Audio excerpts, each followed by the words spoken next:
The camera never lies, but sometimes it waits until the truth is breathing right in front of your door.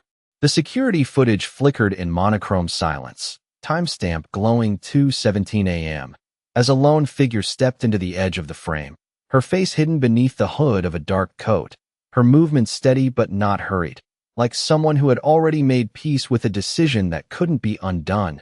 And in her arms, wrapped in a soft cream blanket, was something small enough to change a man's entire life without making a sound. She knelt carefully, placing the infant carrier just beneath the warm cone of light that spilled from the penthouse doorway above, her fingers lingering for a fraction of a second on the edge of the blanket, as if memorizing the weight, the warmth, the existence. Then she stood, hesitated, and turned away, disappearing into the quiet, leaving behind nothing but a child and a silence that felt intentional.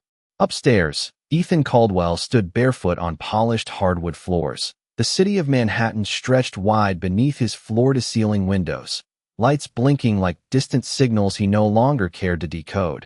His phone buzzing on the marble counter with late-night emails from overseas investors, numbers, projections, decisions that shaped entire industries. But none of it reached him the way the sharp, unexpected chime of his doorbell did, cutting through the quiet like something misplaced in his world. He frowned, not because he was afraid, but because nothing in his life arrived without warning. And yet here it was, insistent, out of place, real.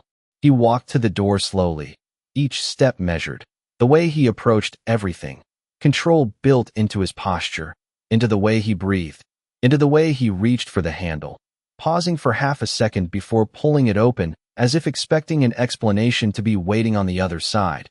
But there was no explanation, only a carrier sitting alone under the soft amber light, the city's distant hum filling the space between what he saw and what he understood. He didn't move at first. The air felt different, heavier, as if the night itself had shifted to watch his reaction. Then the baby stirred, a small movement, barely a sound, just enough to break the stillness, and something in Ethan's chest tightened in a way he didn't recognize, a reflex he had never trained himself to suppress because he had never needed to. He stepped forward, crouching slightly, his hand hovering over the edge of the blanket before finally pulling it back just enough to see the child's face. And that was when time did something strange, not stopping, not slowing, but narrowing, focusing, everything outside that moment fading into something distant and irrelevant, because the features looking back at him were not unfamiliar, not vague, not coincidental. They were precise. The curve of the child's nose, the shape of the brow, the faint crease that formed between tiny eyebrows even in sleep. It was like looking at a reflection that hadn't yet learned how to move. Ethan's breath caught, subtle but undeniable, and for the first time in years, he didn't have an immediate answer, didn't have a strategy, didn't have a next step waiting in line behind the current one. He lifted the carrier carefully, more carefully than he expected himself to be capable of, and brought it inside, closing the door behind him as if sealing something in place, the click of the lock echoing louder than it should have. On the inside pocket of the blanket, tucked just enough to be missed by anyone not paying attention, was a small folded piece of paper. Ethan noticed it not because he was looking for clues, but because his instincts had already shifted into something sharper, more personal, less calculated. He unfolded it with steady fingers, his eyes scanning the single line written in clean, deliberate handwriting. "You left before you knew." He read it once, then again. The words didn't change, but something inside him did, something that reached backward, past boardrooms and contracts and carefully constructed decisions, into a place he had sealed off with purpose. Amara. The name didn't arrive loudly. It didn't crash into him. It surfaced, quiet and undeniable, like something that had been waiting for permission to exist again. He hadn't thought about her in years, not because she hadn't mattered, but because she had mattered in a way that complicated everything he had built after her. And Ethan Caldwell did not allow complications to remain unresolved. He removed them, categorized them, or left them behind entirely. And that was what he had done. Or at least, that was what he had told himself. He looked back down at the baby, who shifted slightly, small fingers curling against the soft fabric, and without thinking, Ethan extended his own hand, his index finger brushing lightly against the child's palm, and the grip that followed was immediate, instinctive, strong in a way that didn't match the size of the hand holding him.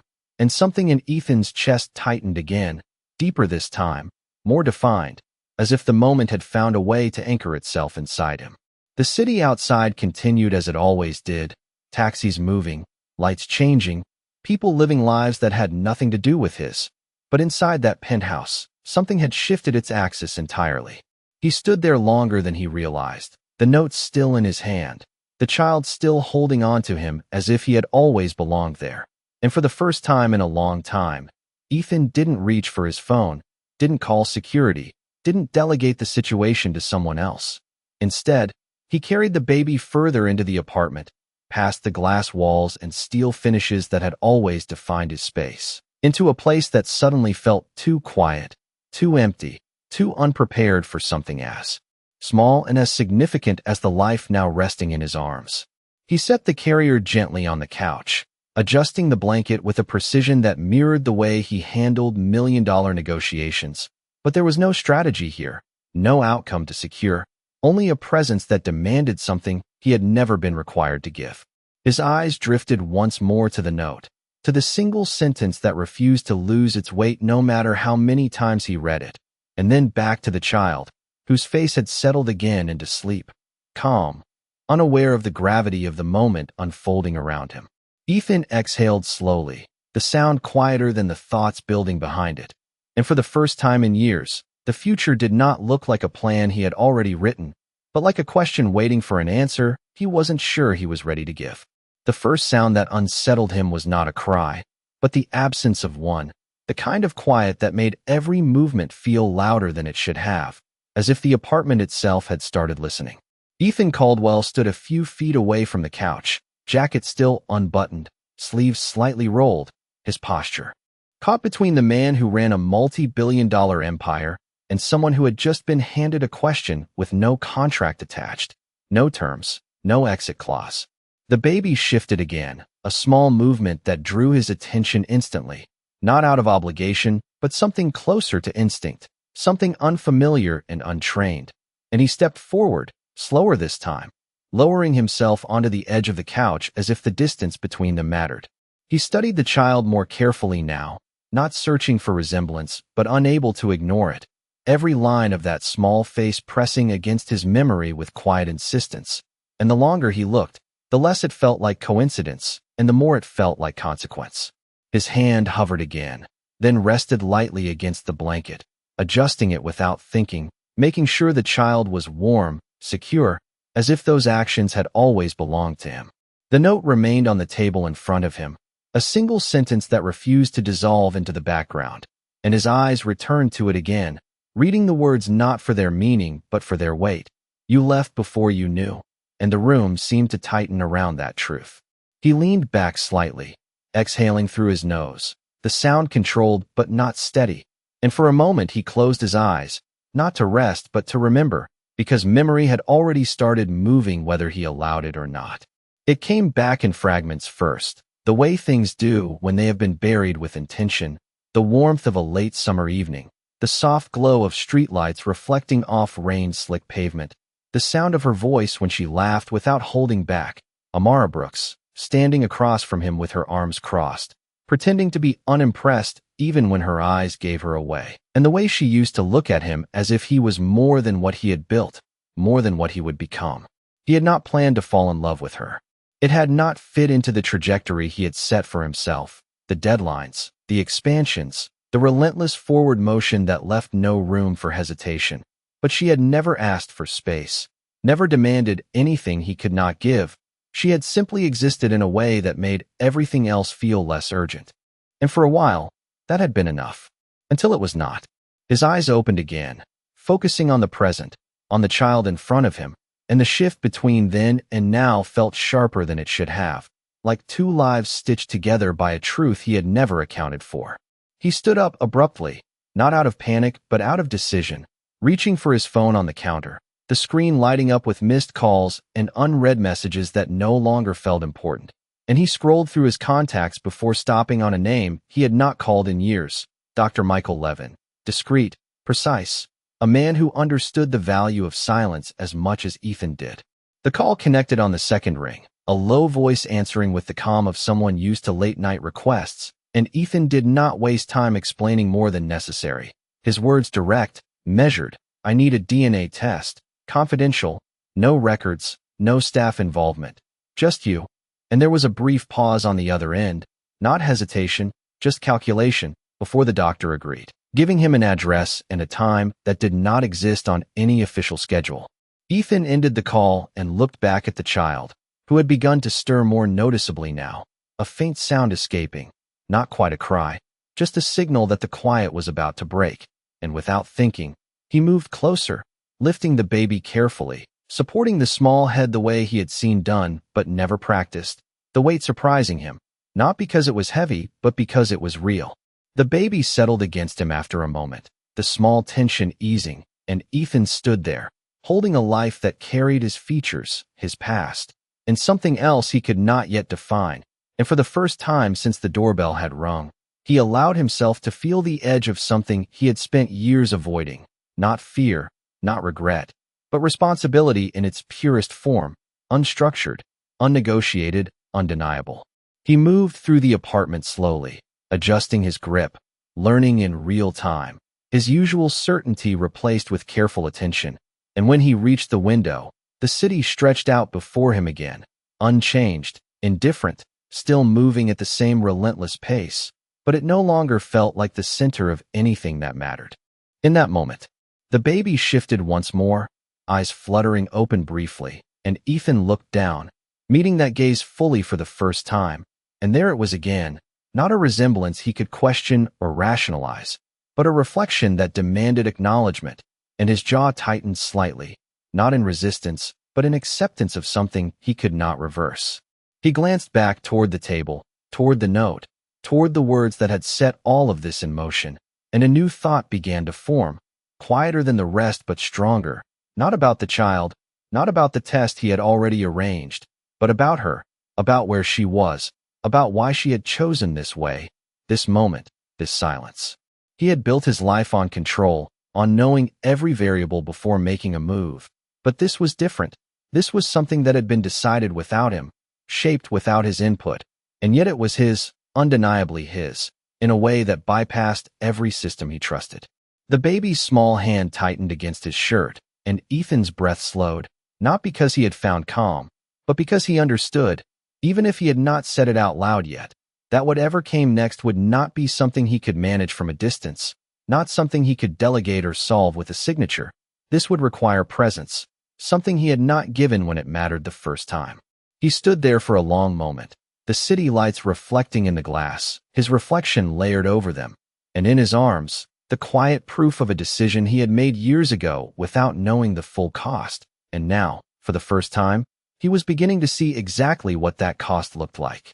The morning did not arrive all at once. It unfolded slowly across the glass walls of Ethan Caldwell's penthouse, pale gray light stretching over the skyline before settling into something clearer, something that revealed rather than softened, and for the first time in years, he had not slept through it. He had remained awake, moving between the couch and the window, between the present in his arms and the past pressing against his thoughts, the baby resting against his chest now quieter than before, as if the rhythm of his breathing had become something familiar enough to trust.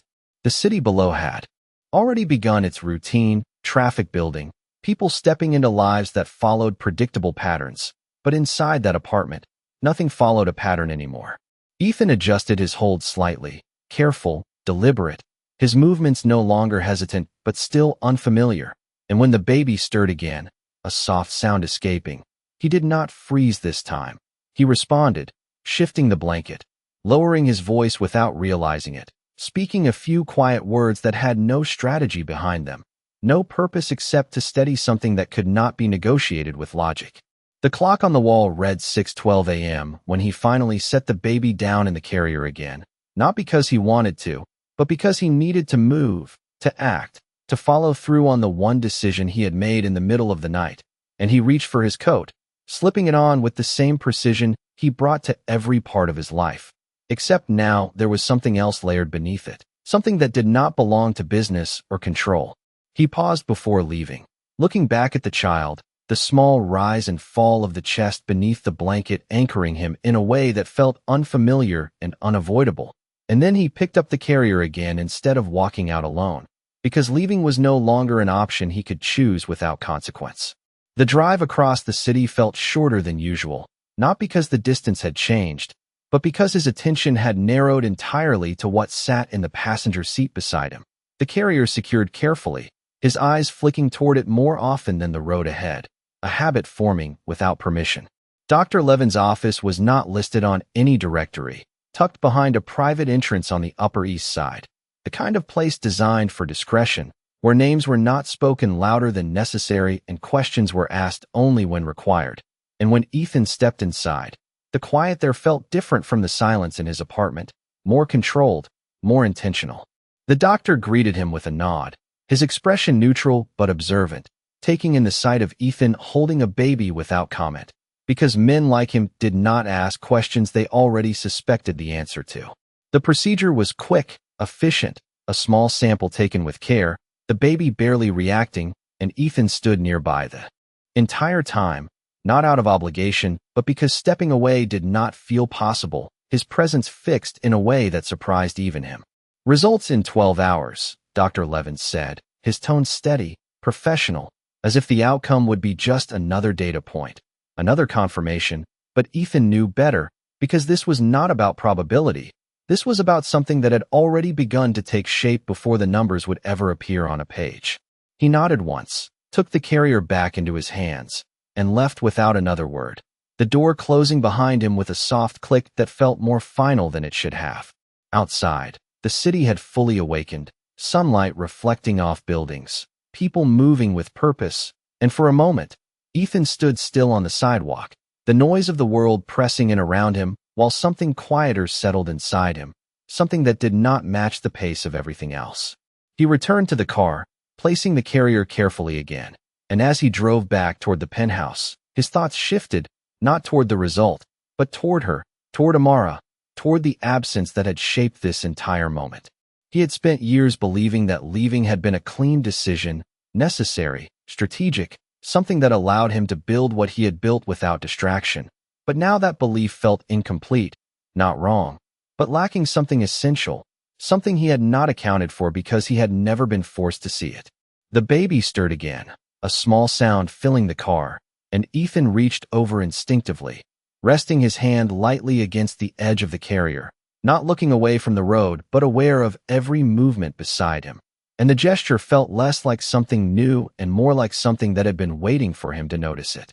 Back at the apartment, he moved with a different rhythm now, not the sharp efficiency of a man managing time, but the careful pacing of someone adjusting to a presence that required attention beyond schedules.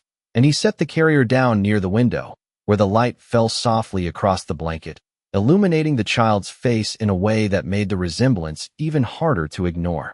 He stood there for a moment, watching, not analyzing, not questioning, just observing, and the longer he allowed himself to do that, the clearer something became, not in words, but in understanding, that whatever had been left unfinished years ago had not disappeared. It had simply been waiting, growing, becoming something that could no longer be set aside. His phone buzzed on the counter, a call from his assistant, followed by another from the board, notifications stacking up with the urgency of a world that expected him to respond immediately. But he did not reach for it. Not yet, because for the first time, there was something in front of him that did not operate on urgency, that did not respond to pressure or authority, something that required presence instead of control. He walked closer again, lowering himself beside the carrier, his hand resting gently on the edge, and the baby's fingers moved slightly, brushing against his skin in a way that felt intentional even if it was not.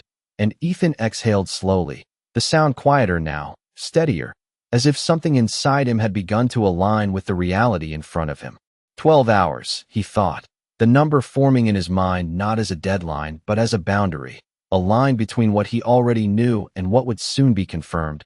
But even as the thought settled, he understood something else, something that did not depend on the result at all, that the truth had already arrived at his door long before any test could define it, wrapped in a blanket, placed under a light, and left with a sentence that had changed everything.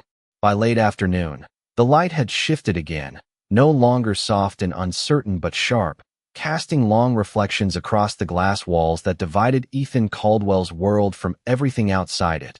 And the hours that had passed since morning did not feel like time he had lived through, but time he had adjusted within, each minute reshaping something he had never been forced to confront before. The baby had begun to establish a rhythm, subtle but present, waking, settling, small sounds that no longer startled him but drew him in. And Ethan had adapted in ways that would have been unrecognizable to the man he had been even a day ago, his movements slower, more deliberate, not because he lacked control, but because control no longer meant speed, it meant attention. The carrier now sat closer to the center of the living space, no longer placed as something temporary but as something acknowledged, and Ethan moved around it instead of past it, adjusting his path without thinking, as if the presence there had already begun to redefine the space itself. He had not turned on the television, had not opened his laptop, had not answered the calls that continued to stack quietly on his phone, because each time he reached for it, his focus returned to the same place, the same small figure whose existence had shifted everything without making a demand. The clock read 4:28 p.m. when the phone finally rang with a number he did not ignore, and Ethan answered immediately, his voice steady, controlled, but not distant. Dr. Levin did not waste time with preamble, his tone as precise as it had been that morning. The results are confirmed, a direct match, 99.9% probability. And the rest of the sentence did not need to be spoken because the meaning had already arrived long before the confirmation, and yet hearing it placed something into clarity that could no longer be adjusted or reinterpreted. Ethan did not respond right away, not because he did not understand, but because the words settled into something deeper than acknowledgement, something that aligned with what he had already felt. And when he did speak, it was simple, "Thank you," before ending the call, the line going silent in a way that felt heavier than before. He stood still for a moment, the phone still in his hand, the city stretching beyond the glass. And then he turned, not toward the window, not toward the world he had built, but toward the child, whose small form lay quietly beneath the blanket, unaware that a line had just been drawn between the past and the present, between a life that had been left behind and one that had now returned in a form that could not be ignored. Ethan set the phone down slowly, his movements measured, and walked closer, lowering himself beside the carrier, his gaze steady, not searching anymore, not questioning, simply seeing, and the weight of the confirmation did not feel like a shock. It felt like recognition, like something that had already taken root now being given a name. He reached out again, his hand resting lightly near the baby's arm, not touching it first, just present, and then the small fingers moved, brushing against him in a way that felt familiar already, and Ethan exhaled slowly, the sound quieter, steadier, as if something inside him had shifted from resistance to acceptance without needing permission. The note remained where he had left it earlier, the single sentence still carrying the same weight. But now it felt different, no longer a question, no longer a suggestion, but a statement that had been proven true in a way that could not be undone, and his eyes moved toward it briefly before returning to the child, because the answer was no longer on the paper. It was here, alive, breathing, undeniable. The room felt different now, not because anything had changed physically, but because the meaning within it had been altered, and Ethan became aware of something else, something that had been building quietly beneath everything else, the absence of her, the space where Amara should have been, the silence that surrounded her decision to leave the child here instead of standing at the door herself.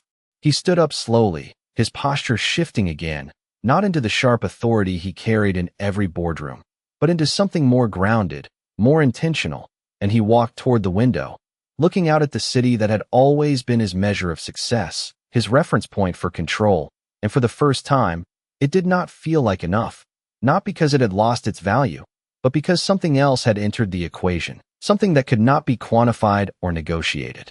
His reflection stared back at him through the glass, layered over the skyline, and for a moment, he studied it, not with pride, not with dissatisfaction, but with a quiet awareness that the man he saw there had made a decision years ago that had extended further than he had ever allowed himself to consider.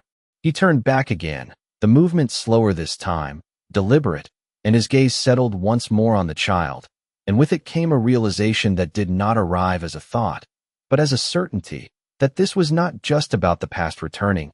This was about the future demanding something different from him than anything he had given before. The baby stirred again, a soft sound breaking the quiet, and Ethan moved immediately, instinct replacing hesitation, lifting the child carefully, holding him close, and the familiarity of the motion surprised him, not because he had learned it, but because it felt as though something within him had recognized it without instruction. He walked slowly across the room, adjusting his grip, his breathing steady, and as the child settled against him, the distance between what he had been and what he was becoming felt smaller, not erased, but connected in a way that made sense for the first time. His eyes moved once more to the note, then back to the child, and then toward the door, the same door where everything had begun, and something shifted again, not externally, not visibly, but internally, a decision forming not out of urgency, not out of pressure, but out of understanding, that finding her was no longer a question of whether, but of when, and that whatever had been left unfinished would not remain that way any longer, not now, not after the truth had been placed directly into his hands and confirmed in a way that left no room for distance. He stood there for a long moment, the city moving beyond him, the child steady in his arms, and the silence within the room no longer empty, but full, carrying the weight of what had been revealed and the shape of what would come next. And for the first time since the doorbell had rung, Ethan Caldwell was not thinking about what he could control, but about what he needed to face. The night returned quietly, not with the sharp interruption of a doorbell this time, but with a gradual dimming of the city outside, lights rising one by one across the skyline until the glass walls reflected more of the room than the world beyond it. And inside that reflection, Ethan Caldwell stood holding his son with a stillness that no longer felt unfamiliar, the weight in his arms no longer something he was adjusting to, but something he was beginning to understand. The word had not been spoken out loud yet, not even in his own thoughts, but it existed there now, undeniable, shaping the way he looked at the child, the way he moved, the way his attention no longer drifted toward the things that once defined him. The baby had settled into a quieter rhythm again, resting against his chest, small breath steady, and Ethan found himself matching that rhythm without realizing it, his own breathing slowing, aligning, as if something within him had begun to respond instinctively to something he had never experienced before. The note remained on the table, untouched since the afternoon, but its presence filled the room just as much as the child did, not as a mystery anymore, but as a message that had been delivered with intention. And the more Ethan considered it, the clearer something became, that Amara had not chosen this moment out of desperation. She had chosen it out of certainty, a certainty that he would not ignore what had been placed in front of him. He walked slowly toward the window, the baby still in his arms, the city stretching out beneath them, and for a moment, he allowed himself to look at it not as a man who controlled pieces of it, but as someone standing outside of it, because what mattered now was not out there. It was here, in the quiet, in the presence he could not step away from. His phone buzzed again on the counter, persistent, insistent, the world attempting to reassert itself, but Ethan did not move toward it immediately, because for the first time, responding felt secondary, not urgent, not necessary in the way it had always been. Instead, he turned away from the glass and walked back toward the center of the room, lowering himself onto the couch with a careful ease, adjusting the blanket around the baby, making sure the small form was secure, and the action felt less like something learned and more like something remembered, as if it had always been there, waiting beneath everything else he had built. The silence stretched again, but it was not empty. It carried weight, direction, and Ethan's thoughts began to shift forward, not just toward the realization that had already taken place, but toward what came next, toward the space Amara occupied somewhere beyond these walls, beyond this city perhaps. And the question was no longer whether she could be found, but why she had chosen not to stay. He reached for the note then, finally, lifting it again, his eyes scanning the familiar line. You left before you knew. And now that the truth had been confirmed, the sentence felt heavier, not accusatory, but precise, as if it had been written with an understanding of exactly how it would land once he held the proof in his hands. He folded it carefully, not out of habit, but out of respect for what it represented, and set it back down, his gaze returning to the baby, whose small fingers had shifted again, brushing lightly against the fabric of his shirt, the contact subtle but grounding. Ethan leaned back slightly, his head resting against the couch, his eyes closing for a brief moment, not in exhaustion, but in thought. And the memories came again, clearer this time, less fragmented, the way Amara used to stand her ground in conversations, never raising her voice, never demanding attention, but never stepping back either, her strength quiet but unyielding, the way she had looked at him the last time they had spoken, not with anger, but with something more final, something he had not fully understood at the time because he had been too focused on what lay ahead rather than what he was leaving behind. His eyes opened again, focusing on the present, and the connection between that moment and this one felt sharper now, not blurred by time or distance, but defined by consequence, and Ethan exhaled slowly, the sound steady, as if something within him had settled into place. The baby stirred slightly, a small sound escaping, and Ethan responded immediately, adjusting his hold, his hand supporting the small back with a care that no longer required thought. And as the child settled again, the quiet returned, deeper this time, more certain. The city lights reflected softly across the room, casting a glow that shifted with each passing car below, and Ethan's gaze moved once more toward the door, the same door that had opened to something he had not expected, and now it felt less like an entrance and more like a beginning, not of something new, but of something that had been waiting to be acknowledged. He stood slowly, the baby still in his arms, and walked toward the hallway, not with urgency, but with intention, as if each step carried weight beyond the physical. And when he reached his office, he paused at the threshold, looking at the space that had once been the center of everything, the desk, the screens, the files that represented decisions, control, outcomes, and for the first time, it felt distant, not irrelevant, but no longer primary. He stepped inside anyway, placing the baby gently into the carrier nearby, making sure he was settled before turning toward the desk, his movements precise but no longer driven by the same force. And he reached for his phone, unlocking it with a quiet certainty, scrolling through contacts until he found the name he needed, not an assistant, not a board member, but someone who handled things differently, someone who found answers when they were not readily available. He pressed the call button and waited, his gaze shifting briefly back to the child, ensuring he remained calm, before focusing again. And when the line connected, Ethan's voice was steady, direct, but carried something new beneath it. I need you to find someone, no publicity, no questions, just results. Her name is Amara Brooks. And there was a pause on the other end, not of confusion, but of recognition of the tone, the seriousness, and Ethan continued, his words measured, deliberate. I want everything, where she is, how she has been living, and why she disappeared. And when he ended the call, placing the phone back on the desk, the silence returned once more, but it no longer felt like something waiting to be broken. It felt like something building, something moving forward. He turned back toward the carrier, stepping closer, his gaze softening in a way that did not weaken him, but grounded him. And as the baby slept, unaware of the decisions already unfolding around him, Ethan Caldwell understood something with a clarity he could not ignore, that this was no longer about what had happened in the past.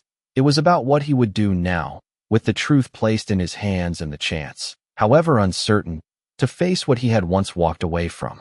The city had long since settled into its midnight rhythm, the kind of quiet that only existed between one day ending and another preparing to begin, when the streets below softened into distant motion and the lights in the towers across the skyline dimmed just enough to reveal the spaces where people had finally stopped moving.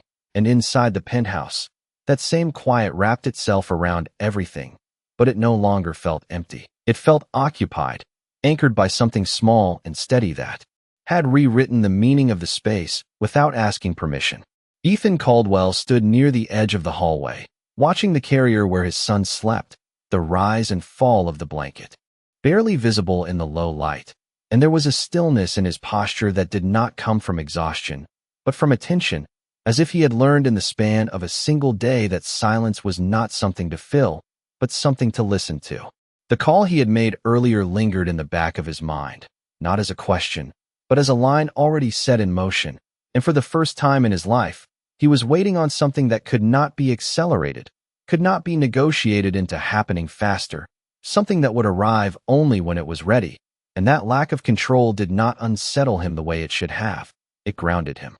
The baby stirred softly, a small sound breaking through the quiet, and Ethan moved immediately, crossing the space without hesitation, lifting him with a care that had already begun to feel natural, adjusting the blanket with practiced precision, and when the child settled against him again, the connection between them felt less like something new and more like something that had always existed, just unseen. He walked slowly back toward the living area, the dim light tracing the outline of his reflection in the glass. And for a moment, he paused there, looking not at the city, but at the image layered over it, a man holding something that could not be measured in numbers or defined by outcomes. And the contrast between that and everything he had built felt sharper than ever, not in conflict, but in clarity. His phone buzzed once on the desk behind him, a single notification, then another, but he did not turn toward it. Not yet, because the rhythm in his arms mattered more, the quiet breathing, the small movement of fingers against his shirt, the presence that demanded nothing and yet required everything. He lowered himself onto the couch again, the motion slower now, deliberate, and adjusted his hold so the child rested securely, his gaze steady, focused not on what this meant for his life in the abstract, but on what it meant in this moment, right here, where there was no distance to hide behind. The memory of Amara returned again, not in fragments this time, but in something closer to understanding, the way she had always stood firm in her choices, never asking for validation, never bending to fit into the expectations around her. And the realization settled deeper now, that leaving had not just been a decision he made for himself, it had been a decision that shaped her path in ways he had never taken the time to see. The note's words echoed again in his mind, not as an accusation, but as a statement of fact, and for the first time, he allowed himself to feel the full weight of it, not defensively, not with justification, but with acknowledgement. The baby shifted slightly, a soft sound escaping, and Ethan responded instinctively, his hand moving gently along the child's back, a small motion that carried more meaning than any decision he had signed in years, because this was not about outcome. It was about presence, something he had not given when it had mattered most. The room remained quiet, but it no longer felt like a space waiting to be filled. It felt complete in a way that had nothing to do with the objects in it, and Ethan leaned back slightly, his eyes lifting once more toward the door, the same door that had opened to this moment. And something within him shifted again, not dramatically, not visibly, but with a certainty that did not need to be spoken, that whatever came next would not be something he approached the way he had approached everything else in his life. Time moved differently now, not measured in meetings or deadlines, but in the small, steady changes unfolding in front of him. The way the baby's breathing deepened, the way his grip adjusted, the way the silence carried meaning instead of absence, and Ethan remained there, present, aware, allowing himself to stay in the moment instead of moving past it. The phone buzzed again, more persistent this time, and he finally reached for it, not with urgency, but with awareness, glancing at the screen before answering, his voice steady, controlled, but no longer distant. And when the voice on the other end spoke, it carried the tone of someone who had found something worth reporting, a location, recent activity, a name connected to a small community clinic several hours outside the city. And Ethan listened without interruption, each detail settling into place, not as a plan, but as a direction. He did not ask unnecessary questions, did not push for speed, because something within him understood that this was not about arriving quickly. It was about arriving correctly. And when the call ended, he placed the phone down slowly, his gaze returning immediately to the child, whose small presence had set everything else into motion. He stood after a moment, adjusting his hold, walking toward the window again, the city still moving below, unaware of the shift that had taken place above it. And for the first time since this had begun, Ethan allowed himself to consider what it would mean to stand in front of her again, not as the man who had left, but as the man who had returned with the truth in his hands. And the thought did not come with certainty. It came with responsibility. He looked down at his son, the word forming more clearly now, no longer avoided, no longer unspoken. And as the child rested against him, calm, steady, Ethan Caldwell understood something with a clarity that did not need to be explained, that finding Amara was no longer about closure, it was about accountability, and whatever waited on the other side of that door would not be something he could control, only something he could face. The sky began to lighten again before Ethan Caldwell realized he had not truly slept, the night dissolving into early morning in a slow gradient of pale blue that stretched across the glass walls, softening the edges of everything inside the penthouse. And for the first time in years, he did not measure the passing hours by productivity or rest, but by presence, by the steady rhythm of breathing in his arms and the quiet awareness that something irreversible had already begun. The baby stirred gently against his chest, a small shift that drew Ethan's full attention without effort, and he adjusted his hold instinctively, one hand supporting the small back, the other resting lightly over the blanket. The motion fluid now, no longer cautious, no longer uncertain, but grounded in something deeper than experience, something closer to recognition. The city below had not changed. Taxis moved, lights flickered, people stepped into routines that would unfold exactly as expected, but inside that space, expectation had been replaced by something else, something unstructured, something real. Ethan walked slowly toward the kitchen, the soft hum of the refrigerator the only sound breaking the quiet, and he paused there, not because he needed anything, but because the act of moving felt different now. Every step connected to the presence he carried, every decision anchored in the awareness that he was no longer alone in any sense that mattered. He glanced down at the child again, studying the features with a clarity that no longer searched for proof, because proof had already been given, confirmed, understood, and yet each time he looked, the realization deepened, not in shock, but in meaning. His son. The word formed fully now, no longer avoided, no longer held at a distance, and as it settled into place, it brought with it a shift that reached beyond thought, beyond logic, into something more permanent. The phone on the counter remained still for a moment before vibrating again, the sound sharper in the quiet, and Ethan reached for it this time without hesitation, not because the world had regained its urgency, but because this call mattered. The voice on the other end spoke with quiet efficiency, confirming what had been set into motion the night before, a location, a name attached to a small clinic just outside of town in upstate New York, a place that did not appear in headlines, did not exist in the circles Ethan had spent his life navigating. But it was real, grounded, and it was where she had been seen, where she had worked, where she had lived without him. Ethan listened carefully, absorbing each detail without interruption, his gaze steady, focused not on the distance between here and there, but on the connection that had already been established. And when the call ended, he did not move immediately. He stood there for a moment, the phone still in his hand, the weight of the information settling into something clear and undeniable. He set the phone down slowly and looked back at his son, who had settled again, calm, unaware of the shift that had just taken place, and Ethan exhaled quietly, the sound steady, not tense, not rushed, but certain. He walked back toward the living area, the morning light growing stronger now, filling the space with a clarity that left nothing hidden, and he lowered himself onto the couch, adjusting the baby in his arms, making sure the small body was supported, secure, and the motion felt natural, grounded in something he no longer questioned. His thoughts moved forward now, not in fragments, not in hesitation, but in direction, and for the first time, he allowed himself to consider what the next step required, not in terms of strategy, not in terms of outcome, but in terms of presence, of showing up in a way he had not before.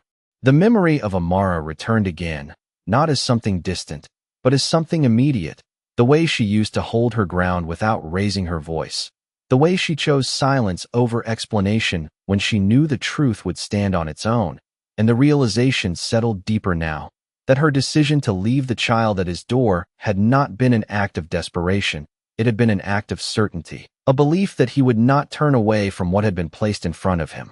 Ethan leaned back slightly, his eyes lifting toward the ceiling for a brief moment before returning to the child, and something within him aligned, not in sudden clarity, but in quiet acceptance, that whatever waited on the other side of this decision would not be controlled, would not be shaped by his influence, it would simply be faced. He stood again after a moment, careful not to disturb the baby, and walked toward the bedroom, setting the carrier down gently near the bed, adjusting the blanket once more, his hand lingering for a second longer than necessary, not out of hesitation, but out of awareness. And then he stepped back, watching, making sure everything was settled before turning away. The closet doors opened with a soft glide, revealing rows of tailored suits, precise, ordered, each one a reflection of the life he had built, and Ethan reached for one without thinking, his movements familiar, controlled. But as he dressed, something felt different, not in the fabric, not in the routine, but in the meaning behind it, because this was not preparation for a meeting, not preparation for negotiation. This was preparation for something that did not follow any structure he had mastered. He adjusted his cuffs, his tie, each motion exact. But when he looked at himself in the mirror, the image staring back at him did not feel separate from what waited behind him in the other room. It felt connected, as if the two parts of his life had finally aligned into something that made sense. He stepped back into the bedroom, his gaze immediately returning to the carrier, to the small form resting there. And he moved closer, lifting his son again with a care that no longer required thought, holding him securely, the weight familiar now, grounding. He walked toward the door slowly, each step measured, not because he was uncertain, but because he understood the significance of where he was going. And when he reached the entrance, he paused, his hand resting briefly against the handle, the same place where everything had begun, and for a moment, he allowed himself to feel the full weight of that beginning, not as a surprise, not as an interruption, but as a turning point that had already reshaped everything. Then he opened the door, stepping out into the morning light with his son in his arms, the city waiting behind him, the road ahead leading somewhere quieter, somewhere real, somewhere she had built a life without him. And this time, Ethan Caldwell was not walking away from what mattered. He was moving toward it. The road stretched out ahead in long, quiet miles, the kind that carried more than distance, the kind that slowly peeled away everything familiar until only what mattered remained. And Ethan Caldwell drove without turning on the radio, without taking calls, without allowing anything to interrupt the steady presence of the child secured carefully in the seat beside him. The soft rise and fall of the small chest visible in the rearview mirror each time he glanced up, not out of habit, but out of something deeper, something that had already begun to anchor his attention in a way no boardroom ever had. The city had faded behind him hours ago, replaced by stretches of highway lined with bare trees and open sky. The sharp edges of glass towers traded for something quieter, something that did not respond to power or recognition. And as the miles passed, Ethan felt the distance not as separation, but as transition, each mile carrying him further away from the version of himself that had walked away years ago and closer to the reality he had been forced to face. The baby stirred softly, a small sound breaking through the low hum of the engine, and Ethan's hand moved instinctively, adjusting the blanket without looking away from the road, his voice low, steady, speaking without thinking, just enough to reassure, just enough to remain present. And the sound of his own voice in that moment felt different, not measured, not calculated, but natural in a way he had never needed it to be before. The directions on the dashboard indicated another 30 miles, a small number compared to the years that had passed, and yet it carried more weight than anything he had calculated in the past decade, because this was not a destination marked by contracts or outcomes. This was a place where answers existed without obligation, where the truth had been lived without him. The town appeared gradually, not with a skyline, but with a shift in the road, a narrowing of lanes, buildings set lower, closer, signs that did not flash or compete for attention but simply existed, steady and unchanging. And as Ethan drove through it, something in him slowed to match the rhythm, his movements less sharp, his focus less divided, as if the environment itself demanded a different kind of presence. He parked near the small clinic the caller had mentioned, the building modest, clean, with wide windows that let in the afternoon light. And for a moment, he did not step out, his hands resting lightly on the steering wheel, his gaze fixed forward, not in hesitation, but in recognition of the moment that had arrived. The baby shifted again, a quiet reminder, and Ethan turned slightly, checking the straps, adjusting them with care, his fingers precise, steady, and then he unfastened the carrier, lifting it with the same deliberate motion he had come to trust, the weight familiar now, grounding. The air outside was cooler than the city, lighter, carrying the faint scent of trees and something distant, something unhurried. And as he stepped toward the entrance, the glass door reflected his image briefly, a man in a tailored suit holding a child, the contrast sharp but no longer out of place. Inside, the clinic was quiet, the kind of quiet that did not come from emptiness but from focus, a space where people moved with intention rather than urgency. And the woman at the front desk looked up as he entered, her expression polite, attentive, but not impressed, not intimidated, just present. Ethan approached slowly, his voice calm, measured, but carrying something new beneath it. "I am looking for Amara Brooks," and the name settled into the space with a weight he felt more than heard. The woman paused for a moment, not out of confusion, but recognition, and her eyes moved briefly to the child in his arms before returning to his face, assessing, understanding more than she asked, and then she nodded slightly, her tone gentle but direct. "She is not here today, but she will be. She always comes back," and the certainty in her voice carried something Ethan had not expected, not doubt, not hesitation, but trust. He inclined his head once, acknowledging the information, and stepped back, not pressing, not demanding more, because something within him understood that this was not a place where answers were forced, they were allowed to surface. He moved to the side, taking a seat near the window, the carrier resting securely beside him now, his gaze shifting between the door and the child, the space between anticipation and presence balanced in a way that felt unfamiliar but steady. Time moved differently there, not marked by seconds or minutes, but by the subtle changes in light, the quiet footsteps of staff moving through the hallway, the occasional sound of a voice, low, calm, purposeful, and Ethan remained still, not checking his phone, not filling the silence, simply waiting, not with impatience, but with awareness. The baby stirred again, and he lifted him carefully, adjusting his hold, his movements fluid now, and as the small eyes opened briefly, meeting his, something passed between them that did not need to be defined, a recognition, a connection that had already taken root. Ethan exhaled slowly, his gaze softening, and for the first time since arriving, he allowed himself to feel the full weight of what was about to happen, not as a plan, not as a strategy, but as a moment that would not be controlled, only experienced.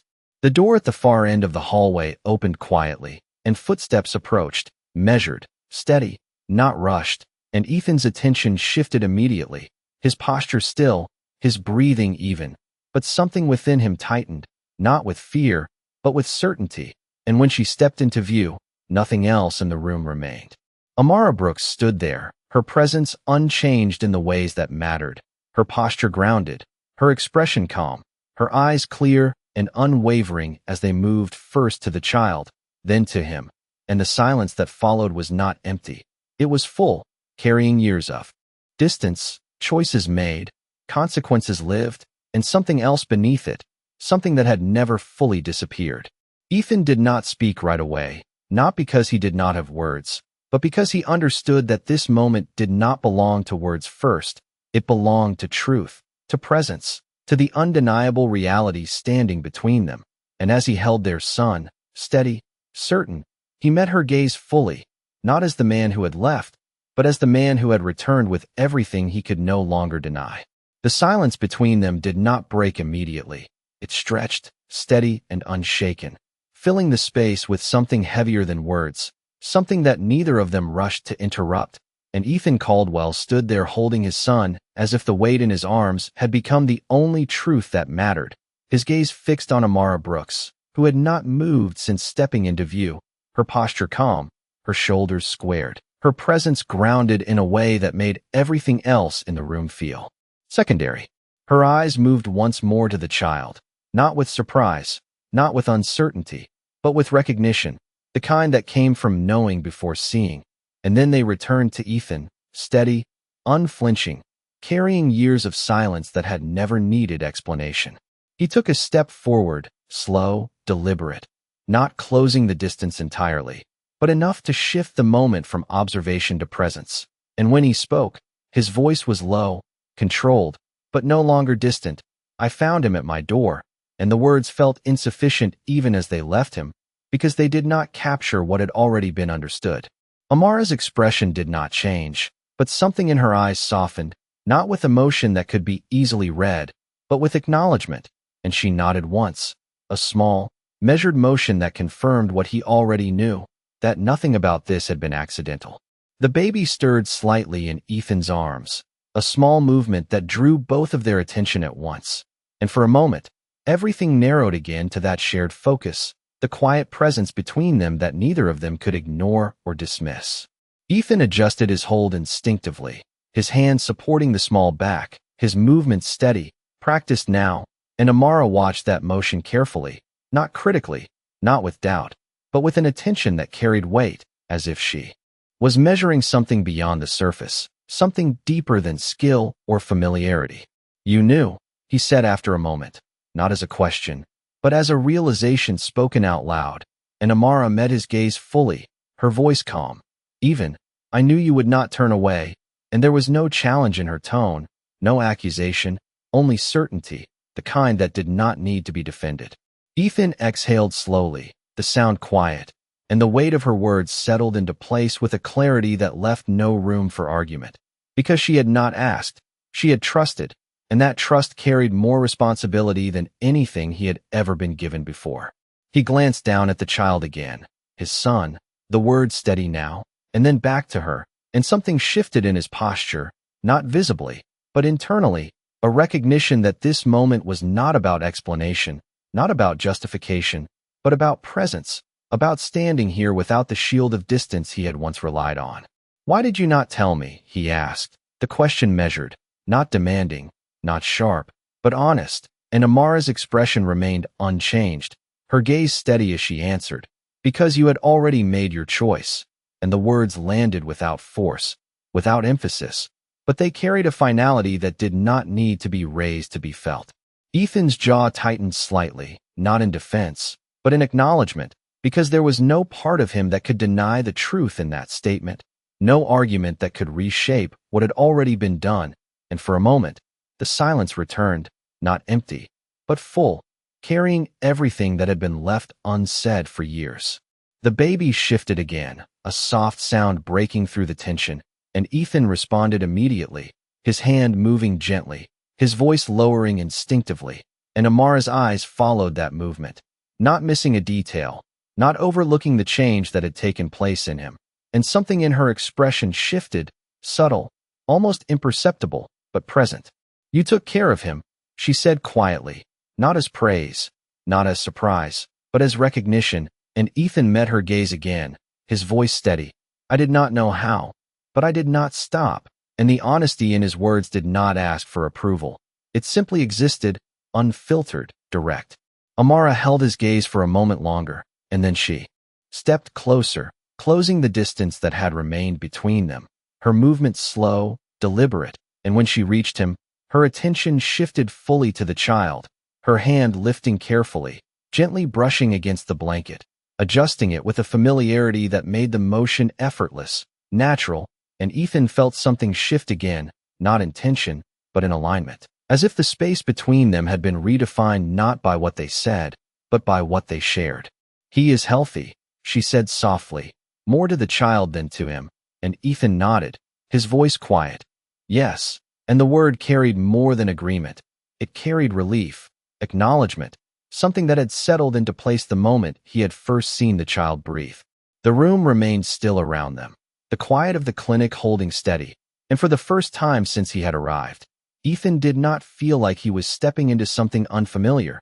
He felt like he was standing in the middle of something that had already begun without him, something that had its own rhythm, its own structure, one that did not bend to control but invited presence.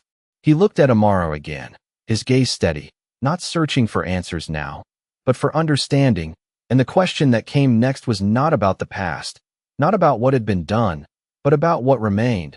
Where do we go from here? And the words did not carry expectation. They carried openness, something that had never existed in him before. Amara did not answer immediately, her eyes still on the child, her hand resting lightly against the blanket. And when she finally spoke, her voice was calm, certain. "We do not go anywhere," she said. "We stand where we are," and the simplicity of it held more weight than any plan could have, because it did not offer direction. It offered truth, that this moment, this presence, this shared reality was not something to move past, but something to face fully before anything else could happen. Ethan absorbed her words, the meaning settling into place slowly, not as resistance, but as understanding, and for the first time, he did not try to move forward, did not try to solve or structure what came next. He remained there, holding his son, standing in front of the woman he had once left, and allowing the moment to exist exactly as it was, unforced, undeniable, and real. The quiet did not leave when her words settled. It deepened, as if the room itself had accepted the truth she had spoken and adjusted around it. And Ethan Caldwell stood there holding his son with a stillness that no longer came from uncertainty, but from understanding, because for the first time, he was not trying to move ahead of the moment. He was allowing it to hold him in place. Amara did not step back after speaking. She remained close, her presence steady, her attention still partly on the child, partly on him, and the distance that had once existed between them no longer felt defined by space, but by time, by choices, by everything that had been lived separately until now.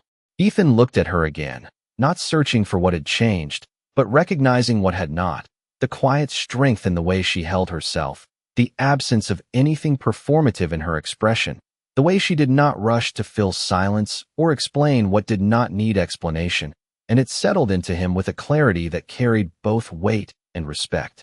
He shifted the baby slightly in his arms, adjusting his hold with care, and as the small hand brushed against his wrist, the grounding presence of that contact pulled him back fully into the present, anchoring everything he was about to say. "I should have been there," he said finally, his voice low, steady, not loud enough to carry beyond them, but clear enough that nothing about it could be mistaken, and the words did not come with defense, did not carry justification. They arrived as acknowledgement, simple and complete. Amara did not react immediately, her gaze steady, absorbing the words without interruption, and when she spoke, her tone remained calm, measured. "You were not," and the simplicity of her response did not dismiss what he had said. It confirmed it, placed it into reality without distortion.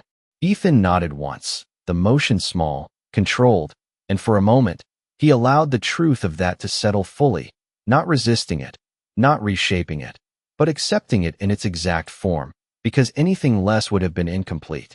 The baby stirred again, a soft movement that drew both of their attention, and Amara's hand moved instinctively, adjusting the edge of the blanket with a familiarity that spoke of countless moments like this, moments Ethan had not witnessed, moments she had carried alone, and the realization of that did not come with shock. It came with quiet weight, something that settled into his chest and remained there. "He has your eyes," Ethan said after a moment, not as a revelation, but as an observation spoken out loud, and Amara's lips curved just slightly, not into a smile, but into something softer, something that acknowledged the truth without needing to expand on it. "And your silence," she added, her voice gentle, and the words carried more meaning than their simplicity suggested, because they reached beyond the present, into the past, into the space where everything had gone unsaid. Ethan exhaled slowly, the sound steady, and for a moment, neither of them spoke again, the quiet holding them in a balance that did not feel fragile, but real. The clinic around them continued its quiet rhythm, footsteps in the hallway, distant voices, the soft closing of a door somewhere beyond sight, but none of it intruded on the space they occupied, none of it broke what had settled between them. Ethan shifted his weight slightly, not stepping away, but grounding himself, and his gaze returned to her, steady, direct, not asking for forgiveness, not seeking reassurance, but present in a way he had not been before. "I came here because I needed to see you," he said, his voice calm, even, but carrying something deeper beneath it, something that did not ask for permission, and Amara met his gaze without hesitation, her expression unchanged. "Because you needed to understand," she replied, and there was no question in her tone, only recognition, as if she had already known what had brought him here before he had spoken it. Ethan did not deny it, did not adjust it, he inclined his head slightly. "Yes," and the word held its ground, unembellished, honest. The baby shifted again, a small sound escaping, and this time, Amara reached out fully, her hands moving with practiced ease as she gently took the child from Ethan's arms. The transition smooth, natural, and for a brief moment, their hands brushed, the contact subtle but undeniable, and Ethan felt it, not as a spark or a memory, but as a connection that had never been fully severed, only left unacknowledged. She held the baby close, her posture shifting slightly to support the small body, her movements fluid, familiar, and Ethan watched, not with distance, not with detachment, but with attention, absorbing the reality of what she had carried without him, the quiet strength in the way she moved, the absence of anything uncertain in her care. "He knows your voice," she said softly, not looking at Ethan, but at the child, and the statement carried a quiet truth that did not need explanation, and Ethan nodded slowly, understanding what it meant without needing it to be expanded.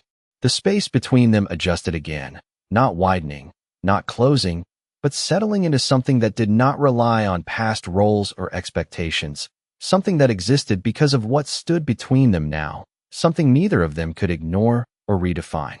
Ethan's gaze moved once more to the child, then back to her, and the question that formed next was not about what had been, not about why, but about what existed now, and what it required from both of them. "Tell me what you need," he said, his voice steady, not commanding, not leading, but offering, and the words carried something he had never given before: space, genuine, unstructured, and Amara finally looked at him fully again, her eyes clear, unwavering, and for a moment, she said nothing, allowing the weight of that question to settle before answering, not quickly, not reactively, but with the same quiet certainty she had carried from the beginning. "I need you to stay present," she said, her voice calm, grounded, not raised, not softened, but firm in a way that did not require repetition, and the words did not come as a request, they came as a condition, not imposed, but defined. Ethan held her gaze, absorbing that, not resisting it, not reshaping it, and something within him aligned again, not in conflict, but in agreement, because presence was not something he could negotiate, it was something he either gave or did not, and this time, he understood what was at stake if he chose otherwise. He nodded once, the motion deliberate, yes, and the word did not carry promise in the abstract, it carried commitment in the present, something that began here, in this moment, in this room, with the child between them and the truth no longer hidden or delayed. The silence returned again, but it no longer felt like something waiting to be broken. It felt like something holding them in place, steady, grounded, real, and for the first time since everything had begun, Ethan Caldwell was not standing at the edge of a decision, he was standing inside it. The air inside the clinic shifted almost imperceptibly, not because anything had changed physically, but because something between them had settled into a new form, one that no longer carried the uncertainty of unspoken truth, but the weight of acknowledged reality. And Ethan Caldwell stood there with a stillness that was no longer unfamiliar, his posture grounded not in control, but in presence. His gaze steady on Amara Brooks as she held their son with a quiet confidence that spoke of time, of consistency, of moments he had not been there to witness, but could now see reflected in every movement she made. The baby rested calmly against her, his breathing even, his small fingers curled lightly against the fabric of her sleeve, and Ethan found himself watching not just the child, but the way she held him, the ease in her posture, the absence of hesitation, the kind of familiarity that could only come from being there, day after day, without interruption. The realization did not strike him as something new. It settled deeper, reinforcing what he had already begun to understand, that this was not something he could step into and define. This was something he had to enter carefully, respectfully, acknowledging the foundation that had already been built without him. Amara adjusted the blanket slightly, her fingers moving with precision, and then she looked up at him again, her gaze steady, not guarded, not distant, but clear, as if she had already decided how this moment would exist long before he arrived. "You do not need to prove anything," she said quietly, her voice even, and the words did not dismiss his presence, they redirected it, and Ethan absorbed that, his expression unchanged but his understanding shifting, because for most of his life, proving had been the language he spoke, results, outcomes, evidence. But here, that language did not apply. "Then what do I need to do?" he asked, his voice calm, not defensive, not resistant, but open in a way that would have been unfamiliar to him not long ago. And Amara held his gaze for a moment before answering. "You need to stay," she said, her tone steady. And the simplicity of the statement carried more weight than any instruction could have, because it did not outline steps, it defined presence. Ethan nodded slowly, not out of agreement alone, but out of recognition, because staying was not something that could be measured in hours or actions. It was something that had to be chosen continuously, moment by moment, without guarantee, without immediate reward. The baby stirred again, a soft movement that shifted Amara's attention back to him, and she adjusted her hold slightly, her hand moving gently along his back, a motion that soothed without effort, and Ethan watched closely, not analyzing, but learning, not from instruction, but from observation, from being present in a way he had never allowed himself to be before. The quiet of the clinic remained steady around them, the muted sounds of distant activity continuing without intrusion, and Ethan became aware of how different this space felt from everything he had known, not because it lacked structure, but because it did not prioritize control. It prioritized care, consistency, presence, things that could not be rushed or forced. He shifted his weight slightly, his posture relaxing without losing its steadiness, and his gaze moved briefly to the window, where the late afternoon light filtered through softly, casting a glow that felt less like illumination and more like warmth, before returning to her. "I do not want to miss anything else," he said after a moment, his voice low, steady, and the words did not come as a plea. They came as a statement, an acknowledgement of what had already been lost and what he was no longer willing to lose again. Amara studied him quietly, her expression unchanged on the surface, but something beneath it shifted, something that did not erase the past, but acknowledged the present, and she nodded once, a small motion that carried understanding rather than approval. "Then do not," she replied simply, and the words did not come with reassurance. They came with expectation, not imposed, but inherent. Ethan absorbed that fully, not as pressure, but as clarity, because for the first time, he was not being asked to perform or achieve, he was being asked to remain, to exist within the reality that had already been shaped without him. The baby's eyes opened briefly, small and alert, and Ethan felt his attention draw in immediately, his focus narrowing to that moment. And when the child's gaze shifted toward him, something passed between them that did not need to be defined, something that settled deeper than recognition, something that felt like connection. He stepped closer without thinking, closing the remaining distance between himself and Amara, his movements slow, deliberate, and she did not step back, did not create space. She allowed it, the presence, the proximity, the shared focus on the child that stood between them. He reached out carefully, his hand brushing lightly against the baby's arm, not taking, not interrupting, just present, and the small fingers moved in response, curling slightly, and Ethan felt the contact settle into him with a clarity that bypassed thought entirely. Amara watched that moment, her gaze softening in a way that did not weaken her, but revealed something deeper, something that acknowledged what was happening without needing to name it. "He knows you," she said quietly, and Ethan looked at her, not questioning, not doubting, but absorbing the meaning, because knowing was not something that required time alone, it required presence, consistency, something he was only beginning to offer. "I am here," he said, the words simple, but carrying a weight that extended beyond the moment. And Amara held his gaze for a second longer before looking back at the child, her hand adjusting the blanket once more, grounding the moment in something steady. The light shifted slightly as the sun lowered, casting longer shadows across the room, and the quiet deepened again, but it no longer felt like something fragile. It felt stable, anchored by what had been spoken and what had been understood without words. Ethan remained there, not stepping away, not reaching for anything beyond what was in front of him, and for the first time in his life, that felt sufficient, not because it was easy, but because it was real. The past had not disappeared, it had not been undone, but it had been acknowledged, placed into the present without distortion, and what remained was not a question of what had been lost, but of what could be built now, slowly, deliberately, without illusion. And as Ethan Caldwell stood there beside Amara Brooks, their son resting between them, The distance that had once defined everything no longer felt like something to cross. It felt like something that had already been bridged, not by words, not by promises, but by the simple, undeniable act of showing up and staying. The late afternoon light softened into something warmer as it filtered through the clinic windows, stretching across the floor in long, quiet lines that seemed to slow everything down. And Ethan Caldwell remained where he stood, no longer shifting his weight, no longer adjusting his stance, because there was nothing left to stabilize except his presence. And that, for the first time in his life, did not feel like something he needed to manage. Amara Brooks stood beside him, their son resting against her with a calm that spoke of familiarity, of routine, of a life that had been lived in quiet consistency.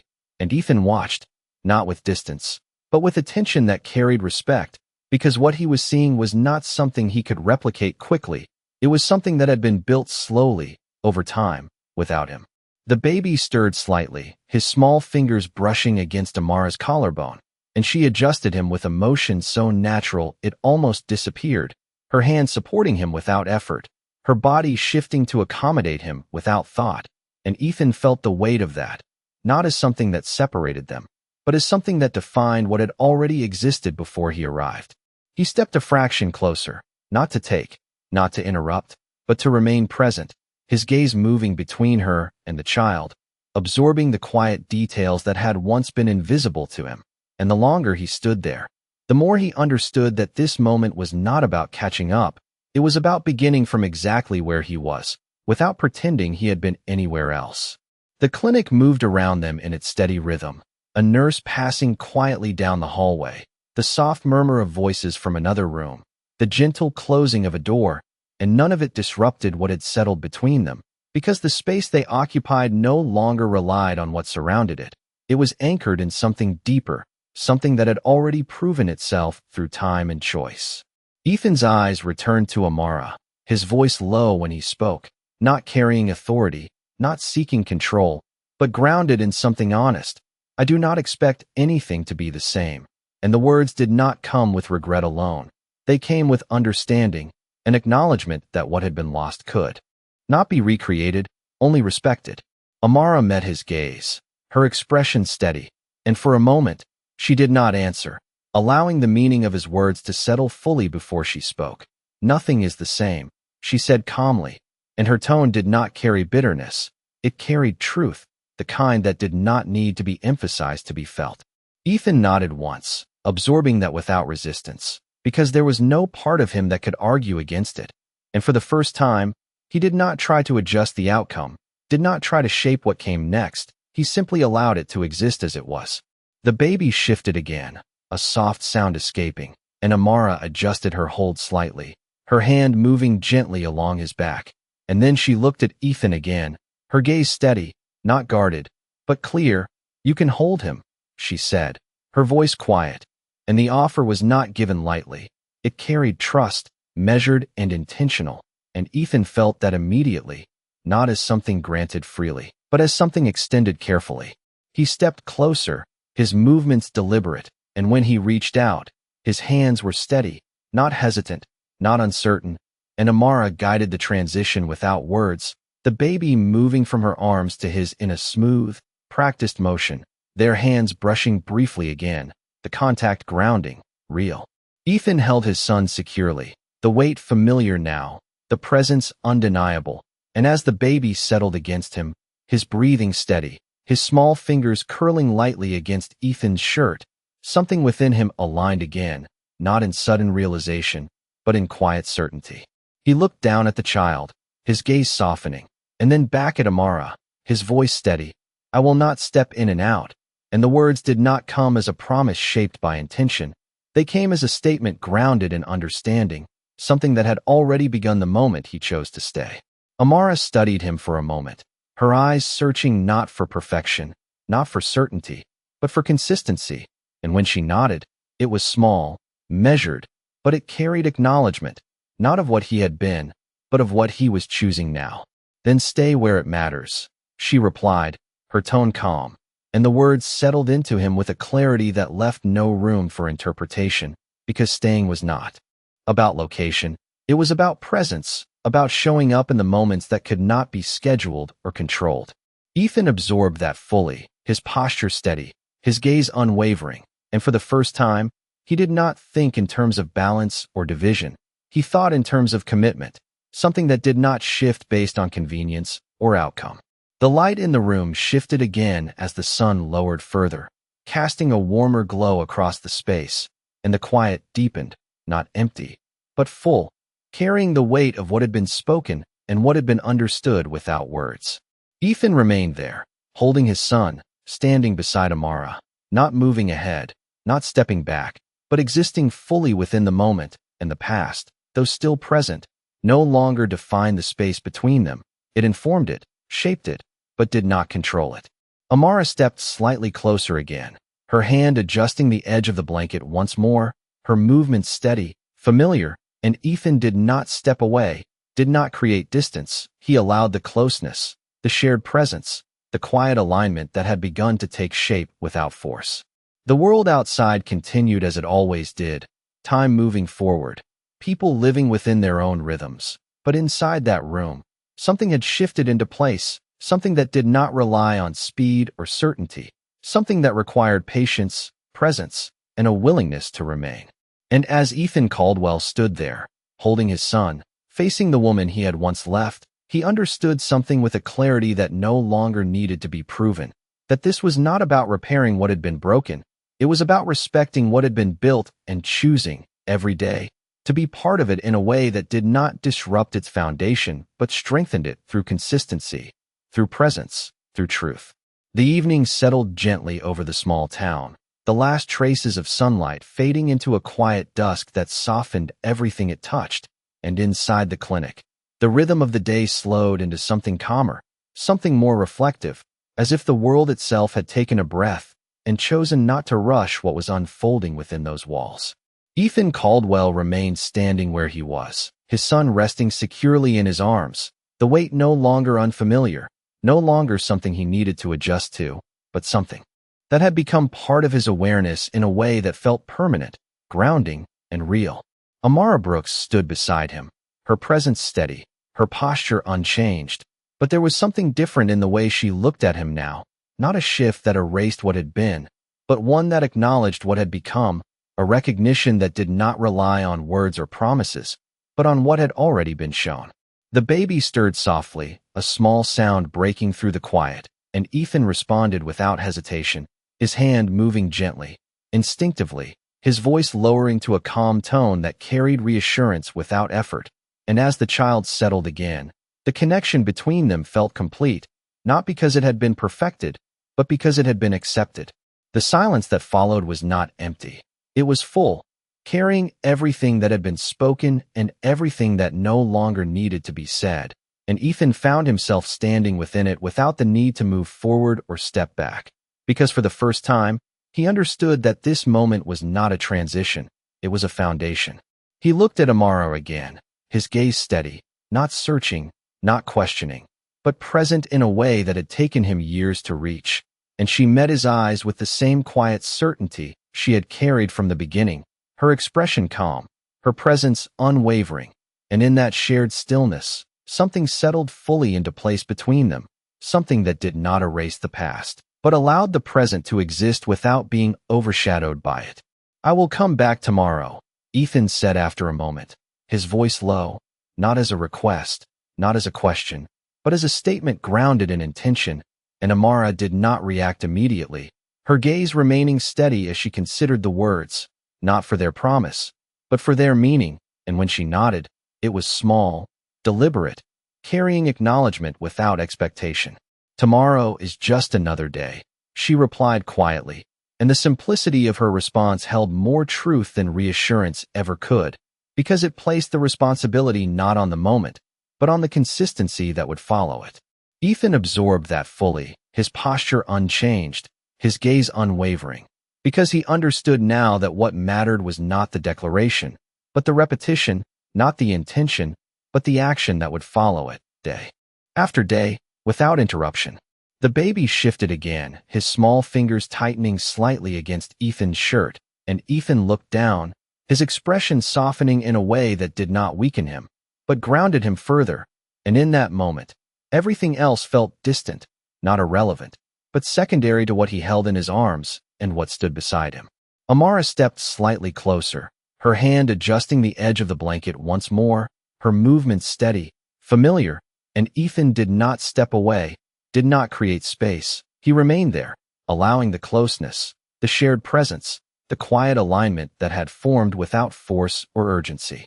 The clinic around them continued its gentle rhythm, the distant sounds of movement and conversation carrying on as they always had, but none of it interrupted what had settled between them, because what existed in that space was no longer fragile. It was grounded in something that had already been tested by time and truth. Ethan exhaled slowly, the sound steady, and his gaze lifted briefly toward the window, where the last light of day had nearly faded, replaced by the soft glow of evening, and then returned to Amara, to his son, to the reality that no longer felt uncertain, but clear. He did not reach for his phone, did not think about the city waiting behind him, did not calculate what would come next, because for the first time, he understood that what came next was not something to be planned.